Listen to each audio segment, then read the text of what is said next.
清明过后，台湾的这鸡卵产量大出。根据着农业部的统计，目前全台湾每天生产是12.6万箱，差不多是一天鸡120万粒卵出来。不过买的人并无遐济，这让卵商压力变啊真大。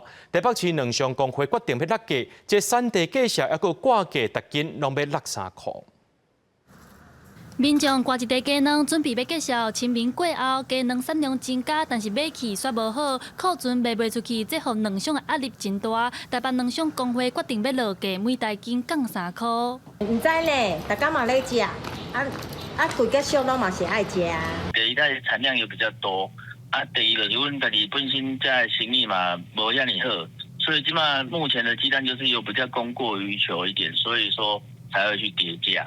台北卵商工会表示，鸡卵产地计价对每袋斤29块半，降到26块半。拜四开始挂价也会降，对每袋斤39块降到36块。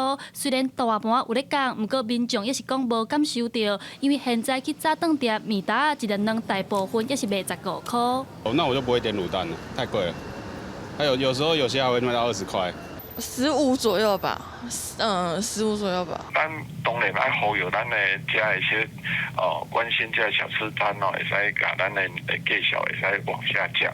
根据农业部的统计，目前全台拢总有3597万只的卵鸡，逐日生产12.6万箱的鸡卵，比咱逐日的需求加出来6000箱，差不多一天是加出来120万粒卵。农业部也呼吁鸡场赶紧减产，若是品质较无好的老鸡母，得当紧调，才袂鸡卵收济卖无路。记者戴阿双、柯敏哲台北报道。